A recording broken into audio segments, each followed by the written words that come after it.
Thanks for joining us. My name is Ibrahim Sani. This is The Economy. We take a look into the diplomatic relations between our trade partners around the world. This time round, it's in Ukraine. And of course, we broke the news about the Ukraine crisis many months ago, and the situation has worsened. The humanitarian crisis is increasing, and of course, we're looking at the massive influx of how people are being treated there as well. Joining us in the studio today is the Deputy Minister of Economy for Ukraine, Minister Taras Kachka. Minister, thank you very much for taking the time to speak with us. Thank you. Let's hear it from the horse's mouth straight up about the situation in Ukraine. How has things devolved over the past few months?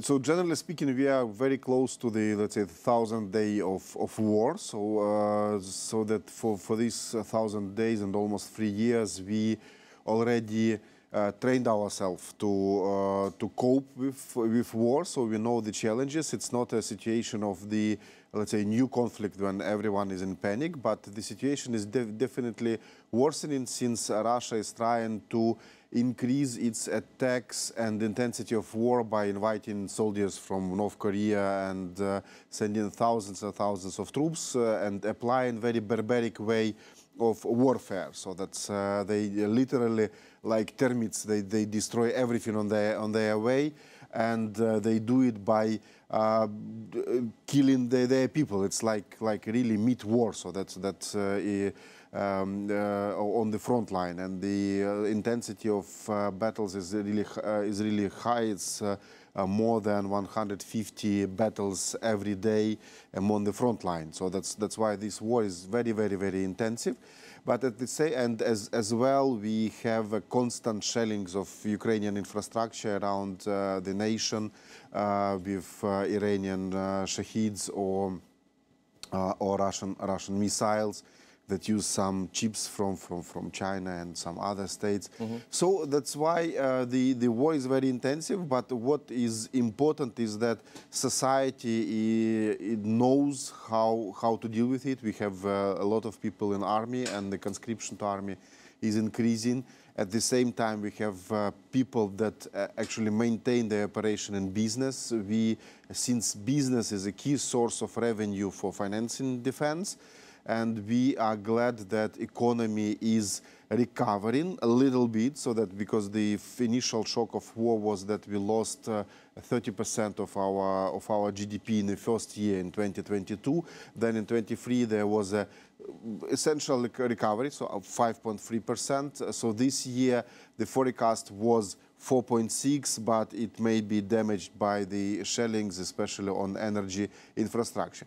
What is the most important for our relations is that trade is recovering. So last month, so that in October, we got the new record for the revenues in month. So it's 3.6 billion US dollars and 10 million tons. The figures are still smaller than before 2022 in terms of our revenues from trade, but the volume of exports, so the millions of tons, is comparable before the 2022. That allows us to supply products that are demanded here in Malaysia, and also import the products that are important for us and are produced in Malaysia, so both agricultural and industrial one. My question is on how do you keep the economy running, considering that the situation is not improving?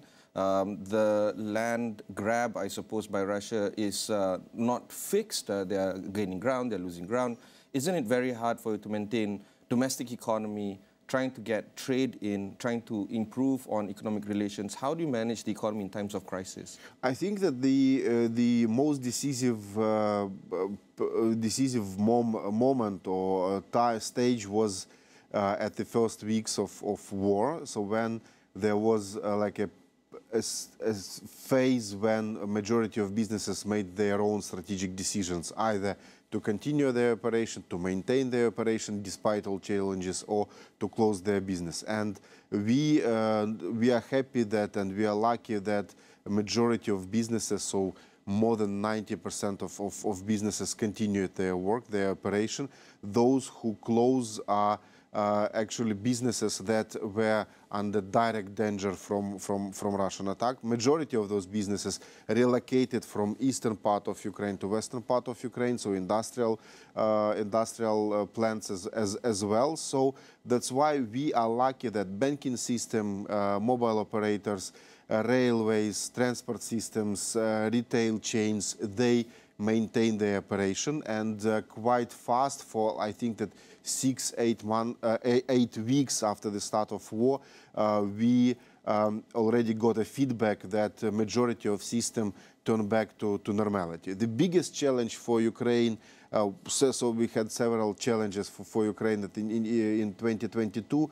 First one was change the trade flows for inputs, so that since war requires a lot of supply of fuel, of pharmaceuticals, of cars, armaments as well, and new demand. So that's why this supply to Ukraine is quite important. So that's why for Ukrainian government, not only export but also import was quite an important element. And we are glad that we managed to reroute, and that's why those who interested in supply to Ukraine, they might be aware that the demand for a lot of products is growing in Ukraine, and we have a trade routes for supply.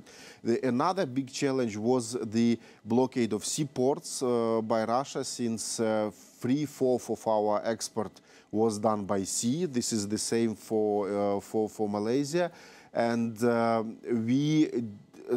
first we had a brokered deal the brokered deal with Russia, so that brokered by Turkey and the United Nations. Then Russians successfully sabotaged this brokered deal. So it was another implications that Russians are really like non-negotiable part, and this is as well implication for current attempts to end war. So we managed to unblock the sea effectively only when our armed forces managed to protect seaports and sea routes from Ukrainian territorial waters to international waters by means of anti-missile systems and anti-naval systems. So now we can actually export monthly up to 12 million tons of goods. This is really comparable with pre-war level. So that's why we can actually export all our grain, steel, and other commodities that we can export in bulk. We still have some issues with container shipments, but this is done through alternative ways, through Romania and Poland, using railways and river transport, and then seaports in those nations. So the unblockage of bulk export from sea routes ensured that the agriculture can be maintained efficiently, steel industry can operate efficiently. So that's why we see that our output in agriculture is stable. It is lower than in 2022 by 20%. So that's in 2021 we produced more than 100 million tons of all types of grains and oil seeds. And now the level of output is on the 80 million tons. But as well, within this 80 million tons, we see the change of this mix towards the agricultural products with bigger energy efficiency, like more soybeans. We have biggest harvest of soybean this year, 6 million tons, more peas, more rapeseeds, and so on, less corn. So that's why, in terms of the added value, the cost, and also the efficiency of these products for international markets, we are getting better. What about the producers, local producers? It's not easy trying to farm corn, wheat, seed oil, and many more. Are they feeling secure? Do they feel that they are able to produce in a way where they could reach pre-war levels? I think that the word secure is very strange in the case of war. So that's why it's in order to explain it better, it's better to use the the term that the coping with risks, so that the risks has changed. Yeah. So that's and the question that, like, for any business in case of war, so the risks are jumping to 100%. It's like you cannot just your assumption of risks as a businessman, and what is actually happens is like it 100%, because the missile can destroy your goods that you produced for a year by this night. So that's when we are talking right now. It's night in Kiev, and I got air alert notifications on my smartphone. So that's it actually happens every night. So that's why for us it was really important to help all producers to cope with risks. So that what we did is that when there was initial shock, when the risks were very, very high, we provided some financial support with inputs like finding fuels, finding seeds, etc. And it was in 2022. Since that time, our businesses managed to cope with risks, so that the major risks they have now are the conscription of people. So that's unfortunately, army requires people, and that's why there is a very delicate work for government for ensuring that we have enough people in the army and enough people in the business, that we maintain balance. This is very delicate and very tough work for the government. Energy, since Russia constantly attack energy infrastructure of Ukraine, which is quite good. So we live already like a third year with constant attacks on energy infrastructure, so that our electricity grids, electricity generation are really good despite a lot of losses. And we support the decentralization of electricity in Ukraine by helping installment of smaller generation units in factories or households and municipalities. And the third one is access to finances. So because financial world actually treat war zones with highest risks, so that it means that you can have, if you have access to finances, it will be expensive and very short term. So that's why we are working together with our partners on establishing specific publicly supported financial lines for Ukrainian business, which is in emergency situation, and we are more or less tackling with this. So that's why we have macro-financial stability, so thanks to financial support of our partners.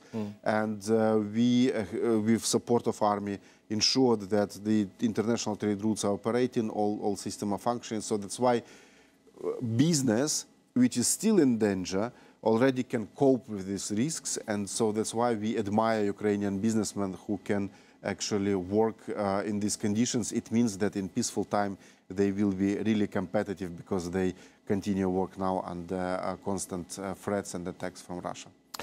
We'll go for a short break. When we come back, we'll discuss a little bit more about the relationship of Ukraine and Malaysia, along with their other partners as well. We'll be right back after these messages.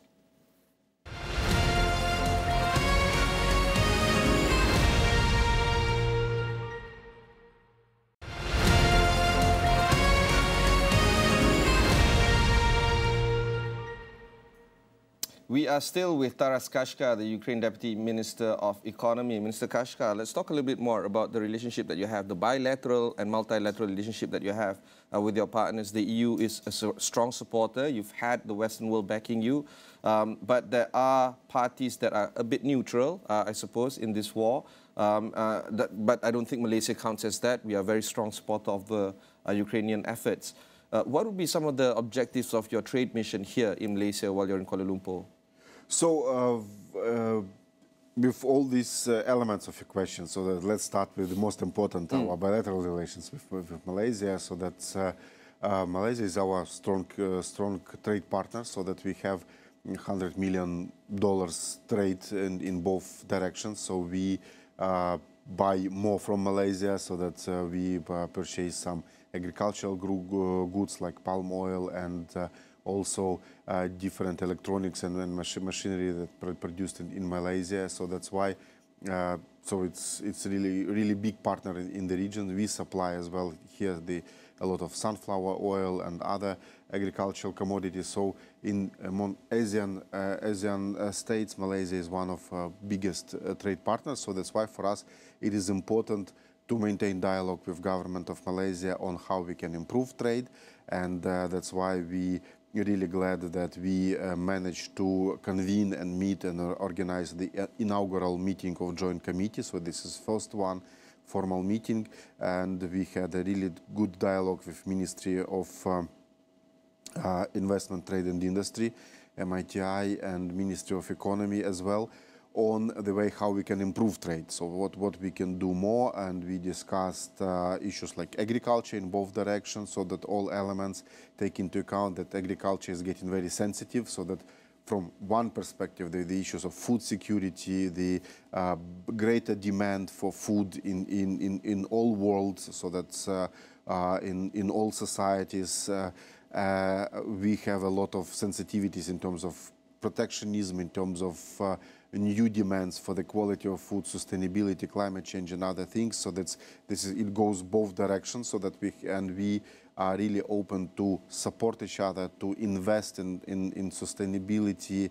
and more safety of food, research and development of how we can develop agriculture more. It's not only about trade; it's also about development of food system as such. You have strong elements in production of ingredients that we used for production of foodstuff that is demanded in Europe.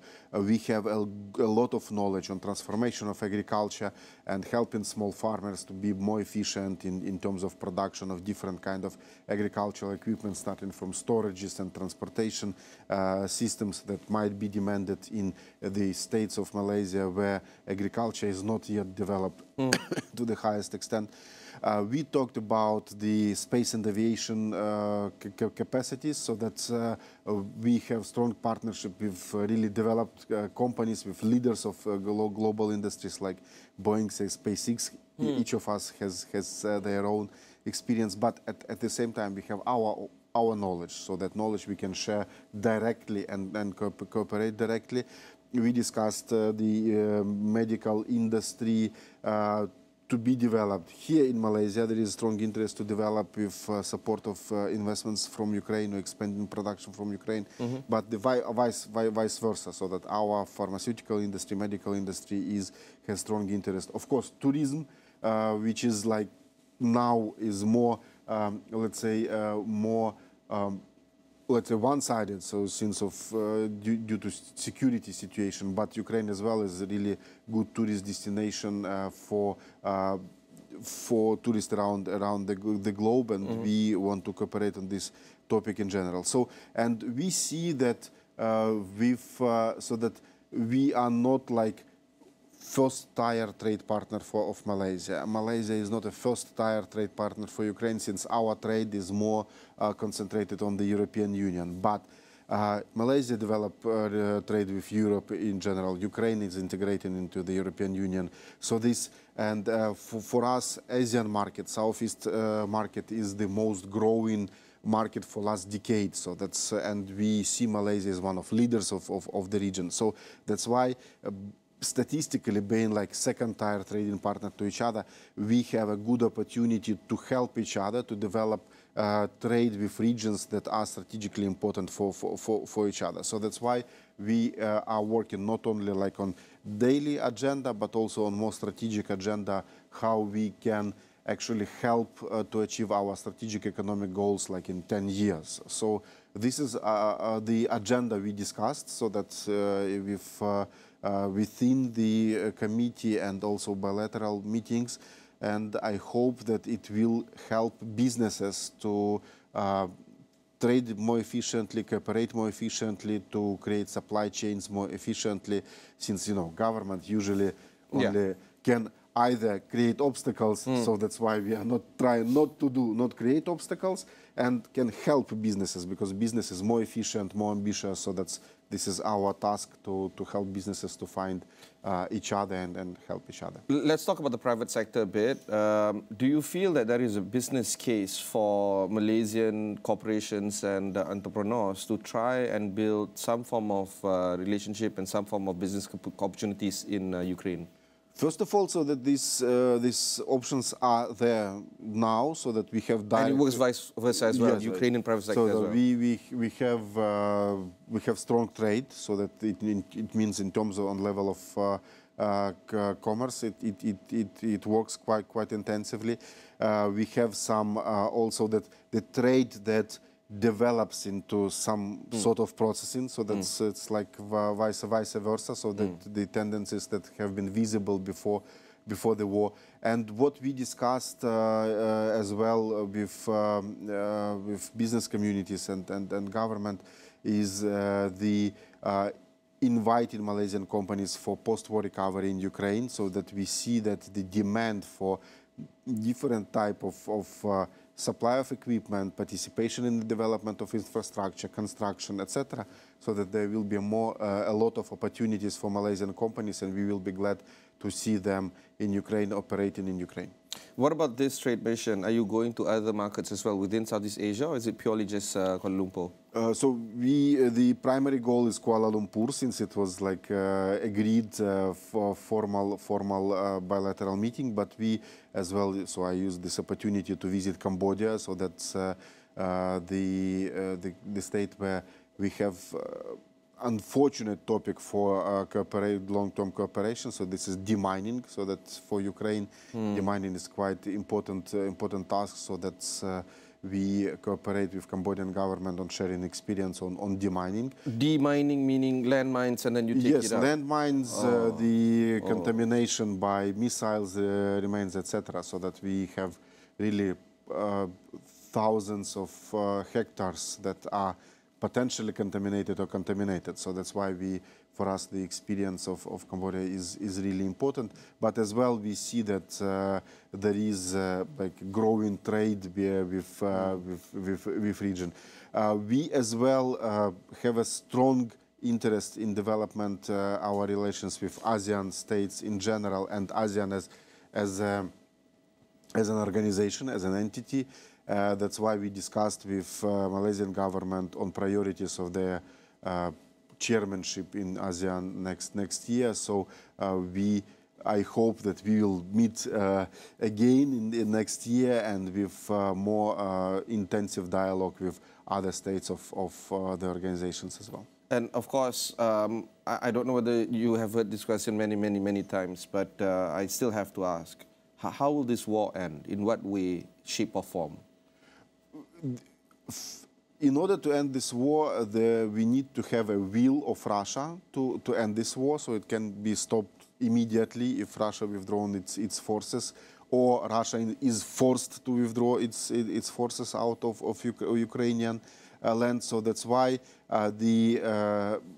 if there is a person whom you should ask whether war can stop, it's Russian leader. So, but it doesn't mean that we wait for any kind of grace from Russia. Yeah. No, it's otherwise. So that first of all, we defend our land. We do not allow Russia to grab Ukraine totally. And now we see that we already succeeded in terms of defending majority of our land, of our territory, of our style of life, rules, constitutions, society, and cultures. Because Ukraine is still one of rare multicultural society in Europe, and I think that this is also the context that is important for Malaysia. So we already defended. So now what we are trying to do is just to set the scene for future peace talks, so that the famous peace formula of President Zelensky, it is not like a list of our demands. This is like a description of our approach to peace talks. So our goal is that war ends with respect to the rules that are important to all states in the world, including Malaysia and neighboring states, namely territorial integrity, respect to principles of international law, all type of basic securities like nuclear security, food security, freedom of navigations, and other elements that are on agenda of many, many states. And what Russia is trying to impose on us and the rest of the world is that these principles can be neglected. And I think this is in common interest, and including interest of Malaysian government, Malaysian society, is to ensure that these principles are respected. Final question, Minister. In terms of trying to keep the business going on as usual, government businesses as well, you going on trade missions, President Zelensky moving on towards presenting his case at the United Nations and many more places globally. Is this extremely important to actually showcase to the world and to Russia that Ukraine is solid, is intact, it's still progressing as usual? Yeah, so that I think that I agree with you. So that's, and we managed to do this. I think that the general course of our conversation is that we are talking about Ukraine as a properly functioning economy, as a properly functioning society, as a state with the infrastructure that operates, energy, banks, telecoms, everything, so that it works properly. So it can be sound like as business as usual, but it's also a new knowledge that unfortunately might be useful around the globe, since we see the spread of armed conflicts around the globe and the threats of armed conflicts around the globe, that the experience of maintaining business as usual in different areas of public life or private life in case of war. So that this is something that we can, let's say, share. I hope for other reasons, for more, let's say, positive reasons, like pursuing ambitions of development, pursuing better, let's say, and more sustainable society, etc. But how to live in the situation of mobilization, when you mobilize all your efforts, all your energy in order to survive, in order to pursue your goals, etc. So, also I think that the lessons like how to protect your electricity grids or banking system from cyber attacks in case of very hostile, aggressive attitude, yeah, let's call it diplomatically, like in case of Russian war against Ukraine. I think these threats are also spreading around the world. So this is what we also highlight, that we are not only asking for help in case of emergency, but we also can share that how to protect our cyber security, just like a very universal things that we are under constant cyber attacks from Russia, and we successfully protect our energy system, banking system, other parts of governmental digital system, etc. So that this is as well an implication that will be discussed and is under discussion with our partners, including Malaysian government. Thank you very much, Mr. Kachka. I do hope to see you again in Kuala Lumpur. We do send our reporters to Ukraine when the war broke out, and 1 year after that. And I'm sure if the opportunity arises, I would like to go and visit Ukraine as well. That was our conversation with the Ukraine Deputy Minister of Economy, Minister Taras Kachka.